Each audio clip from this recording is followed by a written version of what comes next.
How's everyone doing today? It's your boy JG Domination, and today we're gonna be starting a series. We're gonna be starting a series. It's like 8 episodes basically. We're gonna be going through all of the notable day 2 and day 3 selections by team per division, and we're gonna be starting with the AFC East, and we are going to be ending off with like the NFC West, I believe. That's how we're going to do it. So we're going to be going through every notable day 2, day 3 selection. So rounds 2 through 7, the players who I think can come in, have a role on this team, have some sort of impact. And, I wrote down the players who like I know a good bit about or a little bit about. If I don't really know much about the player, I didn't put them on the list. If I don't think they're going to have that big of a role, I didn't put them on the list. So this is like no bias at all. This is just me going off what I know. I'm not going to sit here and act like I know about 400 plus different prospects. And I'm not going to sit up here and act like I know about all 255 players that were picked, because I don't. But I do know quite a bit about this draft class. I have done my homework on it. And without further ado, let's just go ahead and get started with the Buffalo Bills. We're going to be going in Madden chronological order, so the next team will be the Dolphins, the next team will be the Jets, and then we'll round it out with the Patriots in the AFC East. So let's just go ahead and get started with the Buffalo Bills, who, entering this process, playoff team, just look to add depth, maybe guys that can come in and do something. And that's exactly what they did. So I have 4 players written down for the Buffalo Bills. Defensive end AJ Epineza, who was a second rounder out of Iowa. Running back Zach Moss, who was a third rounder out of Utah.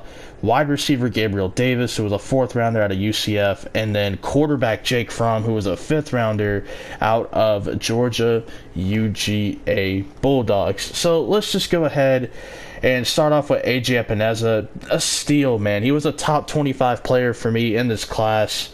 I had him as a first rounder basically throughout the entire duration of mock draft season, and he finds himself going into the later part of the second round. That's a big time steal. That's great value. Got to give them credit right there for that pick. And he has a really good scheme fit with the Bills. A bigger edge rusher who could play on the outside. You can kick him inside on third down, have him rush the interior with a guy like Ed Oliver, who they picked last year in the top 10. I really hadn't thought about AJ Epineza as a scheme fit for the Bills because, well, I thought he'd go in the first round, and this team traded their first round pick for Stephon Diggs. Now they come out of it with Stephon Diggs and AJ Epineza. So essentially they had 2 first round caliber players in this draft based around solely that trade that they made for Stephon Diggs and the second round pick. Zach Moss, a good complementary running back to Devin Singletary. I do like Devin Singletary, but this team, obviously, I don't think they brought back Frank Gore, and if they did, it might have just been for a 1-year deal. But this is a team that needs a 1-2 punch at running back. Singletary, while I do like him, he can't do it all on his own, and if you want him to have a longer career, then you need to give another running back some of that workload. And getting Zach Moss here in the 3rd round, pretty good value. I had him as a 4th rounder, but, late 3rd, I'm not going to nitpick. And right here, of course, wide receiver Gabriel Davis out of UCF. More of a deep threat, kind of a younger version of John Brown. He's a good contested catch receiver down the field as well for a deep threat. And with Josh Allen's big arm, I mean, if this guy can develop to be this team's next John Brown, then you're looking at a pretty solid receiver option that you just got in the 4th round in a pretty deep class. And then the interesting one, quarterback Jake Fromm. He was a 5th rounder, selected right before the Patriots pick. The 22nd pick in the 5th round. Of course, the Patriots picked 23rd in the 5th round. A lot of people are saying this is like petty. They just stole him away so the Patriots couldn't get him. That's one way to look at it. I had Jake Fromm as a potential option for the Patriots for quarterbacks, but that's one way to look at it, and I think that's kind of a messed up way to look at it.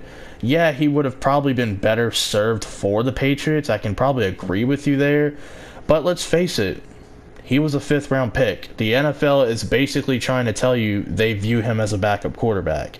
He was the 8th quarterback selected. Now, he could go on to have a good career. I believe in Jake Fromm. I think he can have a Case Keenum type of career where he's always going to be a really good backup. If your quarterback goes down, he is more than capable of coming in, winning games, and not putting your team in harm's way. That is the kind of quarterback Jake Fromm is. He's not going to put you in harm's way. And even though he's not physically the most appealing guy in the world in terms of quarterbacks, he's smart. He's going to make the right play. He's not going to put you in any danger. You feel comfortable with him as a quarterback out there. You're not like, oh shit, we're in trouble when you see Fromm out there. You're like, okay, well, at least he's not going to be the issue today, So I like the Fromm pick. Every team needs a backup quarterback. I mean, did you not see the amount of quarterbacks that got hurt last year?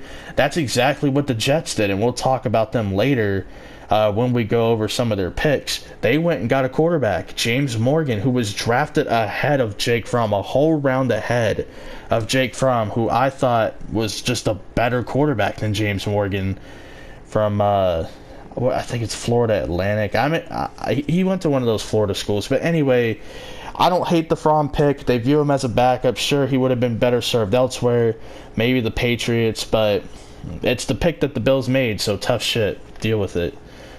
Now we go to the Miami Dolphins, and they had a ton of picks to work with, but I only wrote down 5 names, and here are the names I wrote down. We have offensive lineman Robert Hunt, who is a second rounder out of Louisiana Lafayette, home of those Ragin' Cajuns. And then defensive lineman Raekwon Davis, a second rounder from Alabama. And then we wrote down offensive guard Solomon Kinley, a fourth rounder from Georgia. Defensive lineman Jason Strowbridge, who was a fifth rounder from North Carolina. And then edge rusher Curtis Weaver, a fifth rounder out of Boise State. So Robert Hunt, a athletic guard / tackle. This team just needs all of the offensive linemen they can get. I don't care if they go full offensive line overload, and that's kind of what they did throughout the draft. And I don't mind it at all. This team had the worst offensive line in football, so you take all the picks possible on the offensive line to try to fix it. Robert Hunt, I viewed him more as a third-round prospect. He did go early second, so you can argue that's a little bit of a reach, but I'm not going to knock the Dolphins too much for it. They needed the offensive line help, and they went out and did it. Similar to the Austin Jackson pick in the first round. I covered the first-round picks, so if you missed that video, go check it out, but I thought there were better offensive tackles on the board for the Dolphins, but I'm not going to knock them too much because they need offensive line help. With Raekwon Davis taking a flyer on an Alabama player who really has dealt with injuries the last couple of years in his college career, not really the most productive guy in the world. Not that college production really matters a whole lot. It's kind of about what you're doing at the next level. But maybe you can get something there out of Raekwon Davis. Good value, late second-round pick. That's about where I had Raekwon Davis. And then you get Solomon Kinley, a fourth-round guard out of Georgia. You know he's going to be a good run blocker. He went to Georgia. But as a pass blocker, leaves a little bit to be desired. But hopefully, you can have him compete in what's looking like a deep guard room with the Robert Hunt pick and now Solomon Kinley to go along with Michael Dieter, who you drafted last year in the third round, and Eric Flowers, who had his best year as a guard for the Jaguars and a little bit with the Redskins. And then you take 2 flyers in the fifth round on 2 prospects who I thought would have been drafted higher. Jason Strowbridge, a fifth-round defensive lineman from North Carolina. Pretty interesting build. He's a smaller defensive tackle who can play the edge and defensive tackle pretty good. I had him as like a late third, early fourth-round pick. He goes in the fifth round. And Curtis Weaver, kind of a surprising fall. I had him as a mid-second to late second, and he goes like in the late fifth. Very surprising. He's another guy with an awkward build, but we see Belichick do this all the time. It's like, well, if he's good at something, we're going to put him in position to where that's all he needs to do is be good at that one thing. He's a good power rusher. He can contain the edge pretty well against the run, and they'll probably play Curtis Weaver a decent bit on some running downs, but that defensive line all of a sudden is pretty deep. You look at the additions they made in free agency. You look at some of the draft picks they spent the past couple of seasons with Christian Wilkins, Devon Gottschall, and of course, again, the free agent signing, Shaq Lawson is on that defensive line. Kyle Van Noy is going to play some edge rush here and there, off-the-ball linebacker. The Miami Dolphins, they could have had a better overall draft considering they had like 14 picks, but I thought they did a solid job at bringing in guys who can play, bringing in good depth, so you can't really knock them too much. Now we get to the New York Jets, and we start off with Denzel Mims, who was a second-round receiver out of Baylor. Safety Ashton Davis, a third rounder out of California. And in the fourth round, they go with quarterback James Morgan from Florida Atlantic, running back LaMichael Pirine, a fourth rounder out of Florida, and cornerback Bryce Hall, who is a fifth rounder out of Virginia. Denzel Mims, a lot of people were trying to put this guy in the first round, including me. I did entertain it because we had heard like he could be in play for the Packers at 30. Obviously, Green Bay kind of took a quarterback, which, you know, I ain't really tripping about it no more. It is what it is. I hope he ends up reaching his potential. I think he can, but let's start off with Denzel Mims. Good value right here. He was, to me, like an early second. He goes later in the second round. And this was a good pickup for the Jets. They do need receiver help after the first round, getting Mekhi Becton. Now they get Sam Darnold, a weapon, and Denzel Mims, who could be a solid number 2 option for the Jets. Then you look at Ashton Davis, a good third-round player out of California. That's about the range I had him, like early third, late second. And I think they got a good player in Ashton Davis. They already have 2 good safeties, but in today's NFL, we see teams play with 3 safeties at times. And I think Ashton Davis can definitely be this team's third safety. You go look at his tape against Oregon when he's going up against Justin Herbert, and he completely baited Herbert into a couple of bad throws. I really like the pick. He's got the range to be a free safety for sure. Maybe not like a high-end free safety, but a low-end, like a nice free safety. He could also be a nickel corner, so you got to like that as well. James Morgan, you're taking a backup quarterback. To me, there were better options. You had Jake Fromm on the board, Anthony Gordon, who went undrafted to the Seattle Seahawks. So shout out to Seattle bringing in a backup quarterback in case anything were to happen to Russell Wilson. You got a guy who played in that Mike Leach system, who throws the ball a ton. But James Morgan started to garner some buzz. You know, he had like 14 teams or something do virtual interviews with him.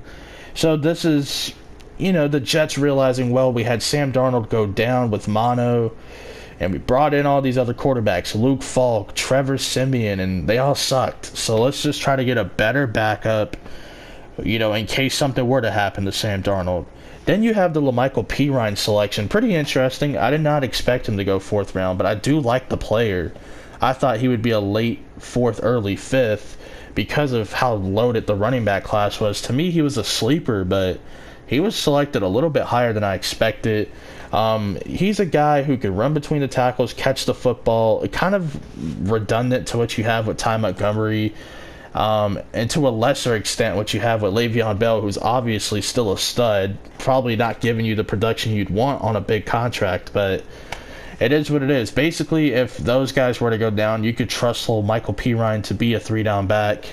I think he brings that to this team. Nice depth anyway. And then cornerback Bryce Hall, kind of a steal in the 5th round out of Virginia. More of a cover 3, zone press corner. Just really good value here in the 5th round.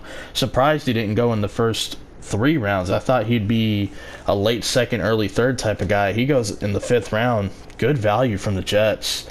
And finally, we go to the New England Patriots. And I have 5 players that I wrote down, and they're all 2nd and 3rd round guys. You look right here at Kyle Duggar, they took in the 2nd round. This was the pick that they traded down with the Chargers with. He went to a small school, Lenoir-Rhyne. I had no clue where this place was, but I did see some of his like tape here and there, just a little bit. I'm not going to sit here and act like I was looking up Lenoir-Rhyne tape, you know.